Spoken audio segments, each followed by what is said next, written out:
Flashback. আসসালামু আলাইকুম, hello everyone, সবাই কেমন আছেন? আজকে অনেক কিছু আপনাদের সাথে শেয়ার করব, তো দেখতে থাকুন সম্পূর্ণ ভিডিওটা। তো সকালে ঘুম থেকে উঠে ছেলেকে নিয়ে চলে গেলাম বাজার করতে। আর বাজারে এসে দেখলাম অনেক তাজা তাজা মাছ উঠেছে আজকে বাজারে, তো ভাবলাম যে কিছু মাছ নিয়ে যাই।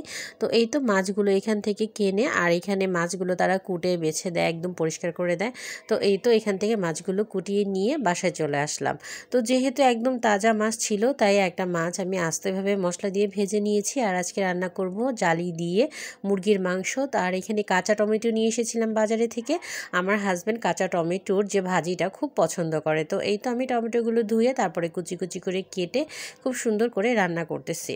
তো এই তো কাঁচা টমেটোটা রান্না করার পর আমি এখানে জালি দিয়ে যে মুরগির মাংস রান্না করতেছি সেটা আপনার সাথে শেয়ার করব।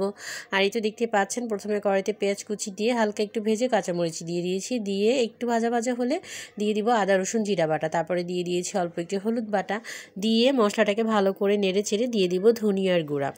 তো সব কিছু একত্রে খুব ভালোভাবে একটু নেড়ে চেড়ে মিশিয়ে নিব। আর আমি সামান্য একটু পানি দিয়ে নিব যাতে মশলাটা পুড়ে না যায়। তারপরে যখন এভাবে একটু নেড়ে চেড়ে মিশিয়ে নেওয়া হয়ে যাবে, তখন আমি এখানে দিয়ে দিব মুরগির মাংসটা। আর মশলাটা ভালো করে কষানোর পরে মুরগির মাংসটা দিয়ে দিব, একটু নেড়ে চেড়ে মিশিয়ে দিয়ে দিব আগে থেকে কেটে রাখা জালিটা। তো এই তো জালিটা আমি দিয়ে দিলাম, আর এই জালিটা একদম কচি ছিল। তো এই তো জালি দিয়ে মুরগির মাংসটা ভালো করে নেড়ে চেড়ে আমি এখানে দিয়ে দিব পরিমাণ মতো লবণ, দিয়ে দিব কয়েক টুকরো টমেটোটা আমি টুকরো টুকরো করে কেটে নিয়েছি ছোট ছোট করে। ঢেকে রান্না করব 10 মিনিটের জন্য। 10 মিনিট পরে এই যে দেখতে পাচ্ছেন জালিটা থেকে মোটামুটি একটু পানি উঠেছে, মুরগি থেকেও পানি উঠেছে।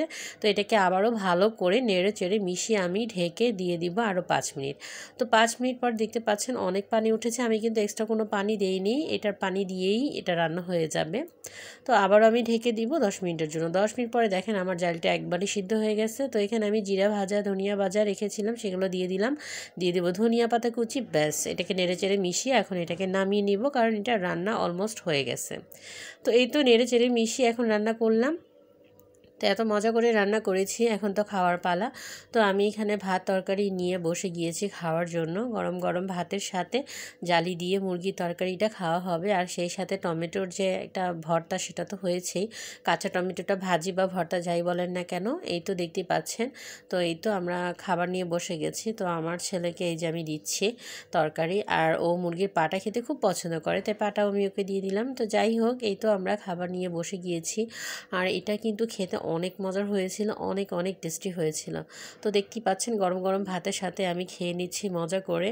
আমার তো দেখে আবারও খিদা লাগতেছে, আবারও খেতে ইচ্ছা করতেছে। তো কেমন লাগলো আপনাদের কাছে সবাই জানাবেন কিন্তু।